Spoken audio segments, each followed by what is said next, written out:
ലോകത്ത് എല്ലായിടത്തും പ്രത്യേകിച്ച് അമേരിക്കയിൽ ട്രംപ് അധികാരമേറ്റ ശേഷം കൂടുതലായിട്ടും മുസ്ലിം സമുദായത്തിന് നേരെ ഒരു അസഹിഷ്ണുത വളരുന്നുണ്ട്. അതിൻ്റെ ചില അലയടികൾ ഇന്ത്യയിലും ഉണ്ട്. ഇതിനെ എങ്ങനെയാണ് താങ്കൾ നോക്കിക്കാണുന്നത്? അതാണ് ട്രംപിൻ്റെ അവരോട് കൂടി ഇപ്പം ലോകത്ത് തന്നെ അദ്ദേഹത്തിൻ്റെ ആ ഒരു പ്രസിഡൻഷിപ്പ് എല്ലാവരും അംഗീകരിക്കുന്നില്ല.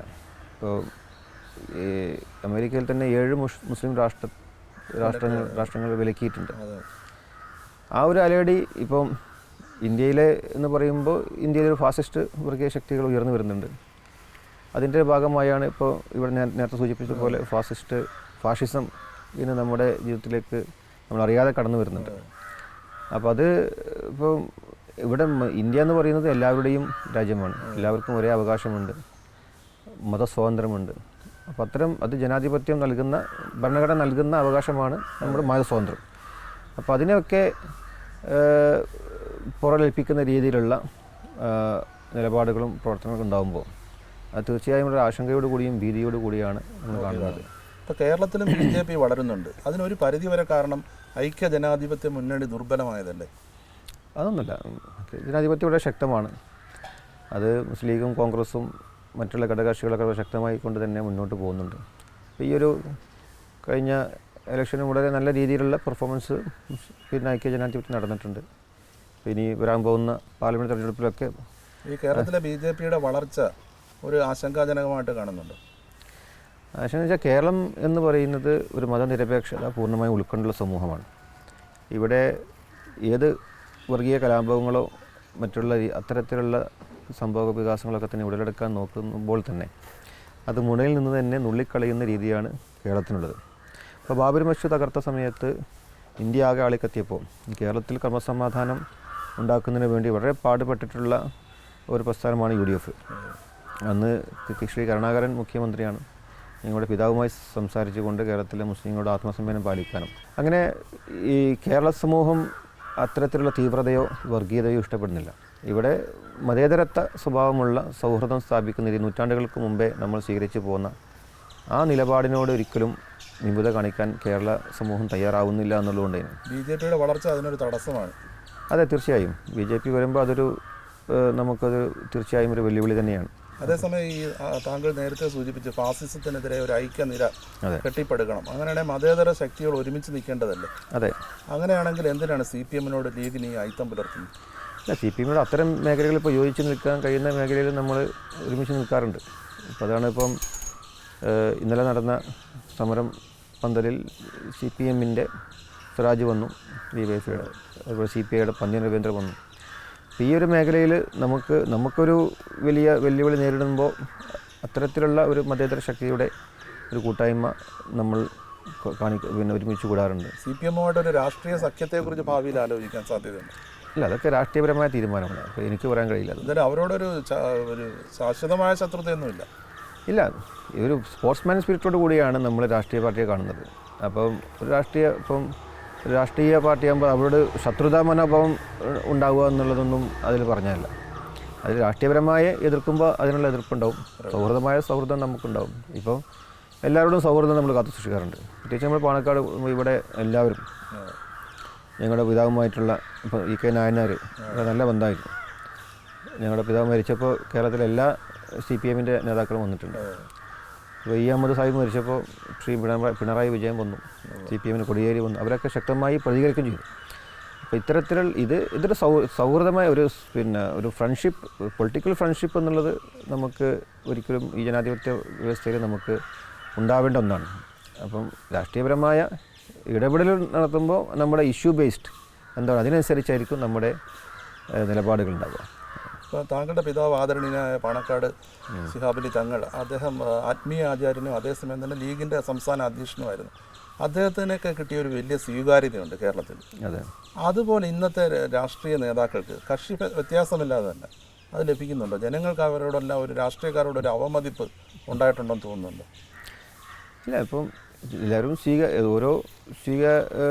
പിതാവിൻ്റെ സമയത്ത് പിതാവിന് സ്വീകാര്യനായിരുന്നു.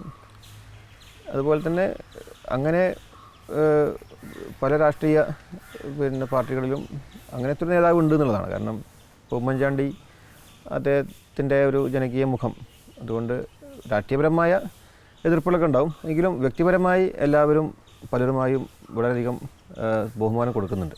ഞാൻ ചോദിക്കുന്ന ജനങ്ങൾക്ക് ഇപ്പോൾ രാഷ്ട്രീയ നേതാക്കളിൽ അല്ലെങ്കിൽ രാഷ്ട്രീയ പാർട്ടികളിൽ തന്നെയുള്ള വിശ്വാസം കുറഞ്ഞു വരികയല്ലേ? അല്ല, രാഷ്ട്രീയ പാർട്ടി എങ്ങനെ അവരുടെ പിന്നെ ജനങ്ങൾക്ക് വേണ്ടി നിലകൊള്ളുന്നുവോ അതിനനുസരിച്ച് അവരുടെ സ്വീകാര്യത കൂടും. അപ്പോൾ ജനങ്ങളുടെ കൂടെ ജനപക്ഷത്ത് നിന്നുകൊണ്ട് രാഷ്ട്രീയം നടത്തുമ്പോൾ തീർച്ചയായും ആ ഒരു സ്വീകാര്യത വരും. അങ്ങനെയുള്ള സ്വീകാര്യത നമ്മൾ വർദ്ധിപ്പിക്കേണ്ടതാണ്. അത് സ്വീകാര്യത നഷ്ടപ്പെടുമോ എന്നുള്ള ഭയമുണ്ടെങ്കിൽ അതിനനുസരിച്ച് നമ്മളത് മാറ്റി ചിന്തിക്കേണ്ടിയിരിക്കുന്നു. താങ്കൾ പൊതുവെ അഭിപ്രായം തുറന്നു പറയുന്ന ആളാണ്. പ്രത്യേകിച്ചും കഴിഞ്ഞ രാജ്യസഭാ സീറ്റിൻ്റെ നിർണയ വേളയിലൊക്കെ താങ്കൾ പറഞ്ഞ അഭിപ്രായങ്ങളൊക്കെ ചില വലിയ രീതിയിൽ വിവാദം പോലും ആയിരുന്നു. ഉദാഹരണത്തിന് PV അബ്ദുൾ വഹാബിന് സീറ്റ് കൊടുക്കുന്ന കാര്യത്തിൽ താങ്കളുടെ പിതാവ് പണ്ട് വിഷമം പറഞ്ഞിരുന്നു എന്നൊക്കെ താങ്കൾ തുറന്നു പറഞ്ഞു. പക്ഷേ ആത്യന്തികമായിട്ട് അവസാനം PV അബ്ദുൾ വഹാബാണ് രാജ്യസഭാ അംഗം ആയത്. KP മജീദിന് സീറ്റ് കിട്ടിയില്ല. ലീഗിൽ പണക്കാരുടെ സ്വാധീനം കൂടുതലാണോ? ഇല്ല, അങ്ങനെയൊരു കാരണം വഹാബ് സാഹിബ് വളരെയധികം ജനകീയമായി അദ്ദേഹം രാഷ്ട്രീയത്തിൽ ഇപ്പോൾ പ്രവർത്തിക്കുന്നുണ്ട്. അദ്ദേഹം സ്വീകാര്യനായിട്ടുള്ള നേതാവാണ്. അപ്പോൾ അദ്ദേഹത്തിന് പണക്കാരനായി ഒന്നും ഇപ്പം നമുക്ക്, കാരണം അത്രയധികം ലീഗിൻ്റെ അദ്ദേഹം പണക്കാരനാണ്. പക്ഷേ ആ ഒരു ലെവലല്ല അദ്ദേഹത്തെ പാർട്ടി കാണുന്നത്. അദ്ദേഹം ഒരു സാധാരണ പ്രവർത്തകനായിക്കൊണ്ട് തന്നെയാണ് മുസ്ലിം ലീഗിലെ ഇവിടെ എല്ലാ ജനകീയപരമായ പരിപാടികളും അദ്ദേഹം പങ്കെടുക്കുന്നുണ്ട്. അദ്ദേഹം വളരെ സ്വീകാരനായിട്ടുള്ള ഒരു വ്യക്തി കൂടിയാണ്. ലീഗിൻ്റെ തീരുമാനങ്ങളെ സമസ്ത വളരെയധികം സ്വാധീനിക്കുന്നുണ്ട്. അങ്ങനെയൊന്നുമില്ല. ലീഗിൻ്റെ തീരുമാനം എല്ലാവരും ചർച്ച ചെയ്തുകൊണ്ട് തീരുമാനിക്കാറ്. അങ്ങനെ ഒരു പ്രത്യേക സ്വാധീനമൊന്നും ആർക്കുമില്ല. ഒരു പക്ഷേ ഈ മലപ്പുറം ജില്ലയിൽ ഇടതുപക്ഷത്തിന് കുറച്ചുകൂടെ ഒരു നേട്ടം ഉണ്ടാക്കാൻ കഴിഞ്ഞത് ലീഗിൽ ഉണ്ടായിട്ടുള്ള അന്തഃഛിദ്രങ്ങളോ അല്ലെ ആഭ്യന്തര പ്രശ്നങ്ങളൊക്കെ കാരണമാണോ? അല്ലല്ല, ഒരിക്കലല്ല. ലീഗിന് അങ്ങനെ ആഭ്യന്തര യാതൊരു പ്രശ്നങ്ങളുമില്ല. ഇവിടെ വോട്ട് കുറഞ്ഞു പോയത് ഒരു പക്ഷേ അതിൻ്റേതായ രാഷ്ട്രീയ കാരണങ്ങളുണ്ടാവും. അത് നമ്മൾ വളരെയധികം പോസ്റ്റ്മോർട്ടം ചെയ്ത് അത് മുസ്ലിം ലീഗ് അടുത്ത തിരഞ്ഞെടുപ്പിന് വേണ്ടി അത് ഒരുങ്ങുകയാണ്. അപ്പോൾ നമ്മൾ വോട്ട് കുറഞ്ഞ കാര്യങ്ങൾ എന്താണെന്ന് നമ്മൾ അന്വേഷിക്കും. ആ അന്വേഷണത്തിൻ്റെ ഭാഗമായി നമ്മൾ എവിടെയാണോ നമുക്ക് വോട്ട് കുറയാൻ സാധ്യത ഉണ്ടായിട്ടുള്ളത്, അതിന് കാരണങ്ങൾ എന്താണ്, അതൊക്കെ പഠിച്ച് ഗവേഷണം ചെയ്തതിന് ശേഷം ഇനിയുള്ള തിരഞ്ഞെടുപ്പിന് വളരെ പ്രിപ്പയർഡ് ആയിക്കൊണ്ട് തന്നെ നമ്മൾ ഇറങ്ങി വളരെ നല്ലൊരു ഭൂരിപക്ഷത്തിൽ നമ്മൾ തിരിച്ചു വരുമെന്നാണ് വിശ്വസിക്കുന്നത്. ഇപ്പോൾ അഹമ്മദ് സാഹിബിൻ്റെ നിര്യാണത്തെ തുടർന്ന് ലീഗിൻ്റെ അഖിലേന്ത്യാ നേതൃത്വത്തിൽ തന്നെ ഒരു വലിയ ശൂന്യത ഉണ്ടായി. ഖാദർ മൊയ്തീന് ചുമതല കൊടുത്തിട്ടുണ്ട്. കേരളത്തിൽ നിന്ന് PK കുഞ്ഞാലിക്കുട്ടി സാഹിബിനെ പോലുള്ള ഒരു ദേശീയ നേതൃത്വത്തിലേക്ക് വരുമെന്നും ഇപ്പോൾ അഖിലേന്ത്യാ ട്രഷറാണ്, അതിലും ഉയർന്നൊരു ഭാരവാഹിയായിട്ട് വരും എന്ന് കേൾക്കുന്നുണ്ട്. അതിന് വല്ല അടിസ്ഥാനമുണ്ടോ? ഇല്ല, അതൊക്കെ പാർട്ടി തീരുമാനിക്കേണ്ടതാണ്.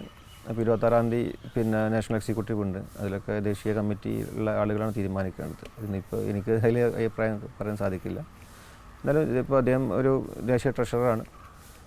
കേരളത്തിൽ നിന്ന് ബഷീർ സാഹിബ് എല്ലാവരും ഉണ്ട്, സംവിധാനി സാഹിബുണ്ട്. അപ്പം അതൊക്കെ ഒരു ടെക്നിക്കൽ കാര്യങ്ങളാണ്. അതിൻ്റെ രാഷ്ട്രീയപരമായ ഒരു കൗൺസിലൊക്കെ കൂടി തീരുമാനിച്ച് അതൊരു രാഷ്ട്രീയപരമായ തീരുമാനം ഉണ്ടാവേണ്ടതാണ്.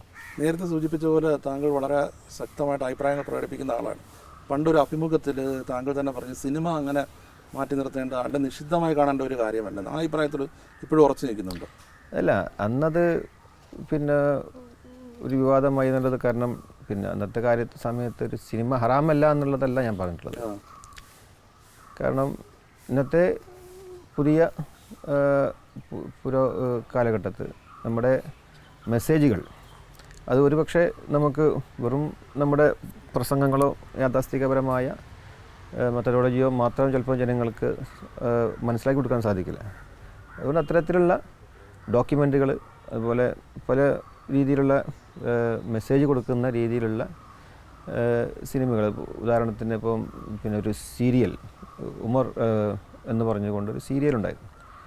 അത് ഖലീഫ ഉമറിൻ്റെ ജീവിതം മുഴുവനും കാണിക്കുന്ന ഒരു സീരിയലാണ്. അപ്പോൾ അതിൽ എത്രത്തോളം ഒരു കഥാപാത്രത്തിന് ഈ ഒരു മെസ്സേജ് ഒരു ഭരണാധികാരിയുടെ നീതിക്ക് വേണ്ടി നിലകൊണ്ട രീതിയിലുള്ള അത് പുതിയ തലമുറ കാണുമ്പോൾ അതിന് സ്വാധീനം ചെലുത്താൻ സാധിക്കുന്നു എന്നുള്ള രീതിയിലാണ് ഞാനത് സൂചിപ്പിച്ചത്. ഈ നൂറ്റാണ്ടിലെ തന്നെ വലിയ കലാരൂപത്തിലൊന്നാണ് സിനിമ.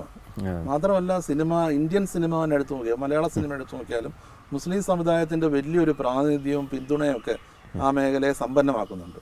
അന്നേരം അങ്ങനെ ഒരു സിനിമയെ ഇനി അങ്ങോട്ട് മാറ്റി നിർത്തണം എന്ന് പറയുന്നത് പുനഃപരിശോധിക്കേണ്ടതാണോ എന്ന് തോന്നുന്നു. ഞാൻ അതിലൊരു അഭിപ്രായം പറയുന്നില്ല. ഇല്ല, അങ്ങനെ ആലോചന മനസ്സിൽ ചിന്തകളുണ്ട്. ഇല്ല, അതൊക്കെ വെച്ചാൽ അത് നമ്മൾ വെറുതെ ഒരു വിവാദത്തിലേക്ക് ഹറാമല്ല എന്ന് പറഞ്ഞ് അങ്ങനെ ഒരു വിവാദത്തിലേക്ക് ഞാൻ ഇനി പോകാൻ ഉദ്ദേശിക്കുന്നില്ല.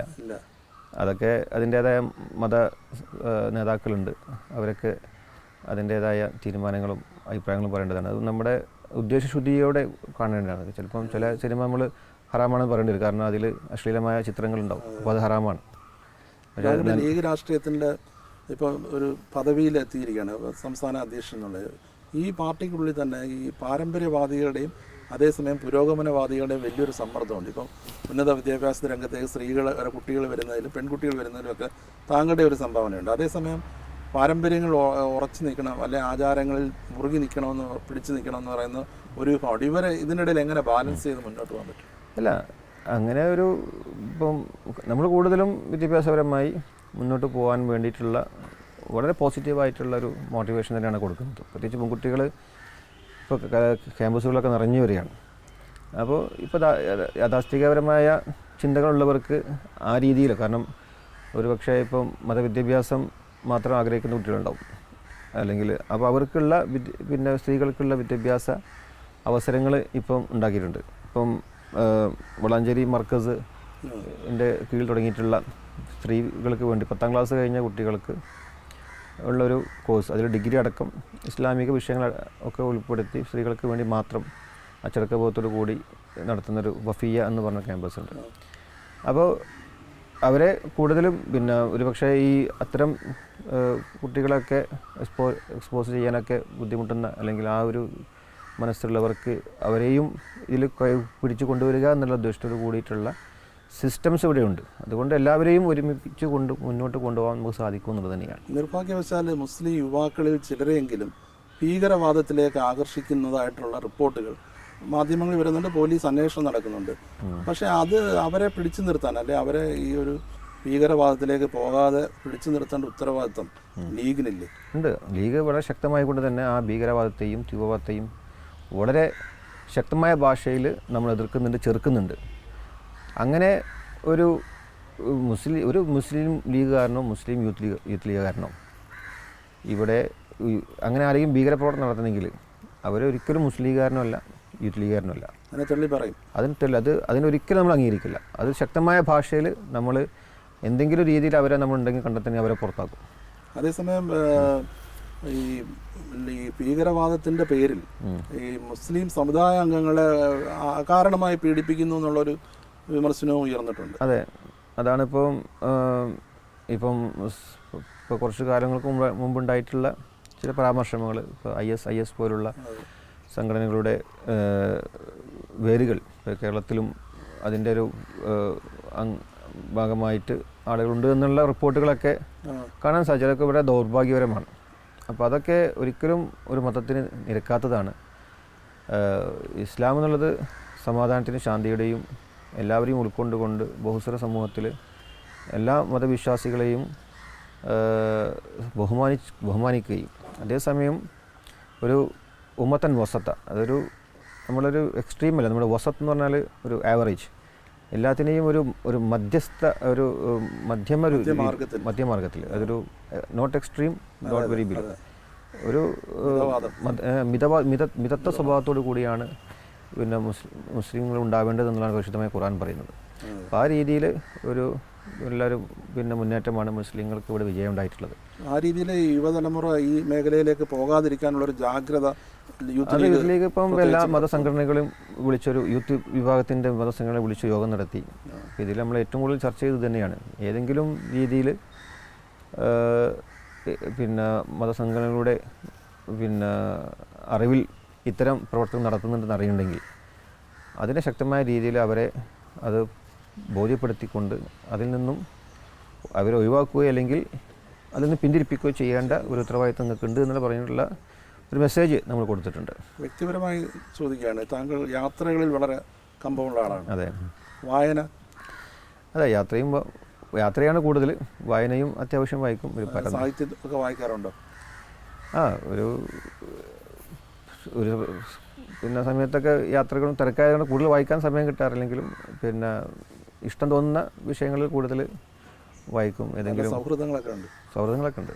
പ്രത്യേകിച്ച് 6 ലക്ഷത്തോളം ഫോളോവേഴ്സ് തന്നെ സോഷ്യൽ മീഡിയയിൽ ഉണ്ടെന്ന് കേൾക്കുന്നു. അതെ, അങ്ങനെയുള്ള സൗഹൃദം അത് കാരണം ഇന്നത്തെ നമ്മൾ എല്ലാവരുമായിട്ടുള്ള സൗഹൃദം പങ്കിടാനുള്ളൊരു അവസരം കിട്ടിയിട്ടുണ്ട്. അപ്പം അതൊക്കെ നമ്മുടെ ഒരു ജീവിതത്തിൽ നമുക്കുണ്ടാകുന്നൊരു വലിയ സൗഭാഗ്യമാണ്. പ്രത്യേകിച്ച് ഞങ്ങളുടെ വാപ്പയുടെ മകനായത് കൊണ്ട് തന്നെയാണ് കൂടുതൽ അത്തരത്തിലുള്ള സ്വീകാര്യം കിട്ടിയിട്ടുള്ളത് ഞാൻ വിശ്വസിക്കുകയാണ്. അപ്പോൾ താങ്കളുടെ നേതൃത്വത്തിൽ യൂത്ത് ലീഗ് കൂടുതൽ ഉയരങ്ങളിലേക്ക് പോകട്ടെ. എല്ലാ ആശംസകളും. Thank you.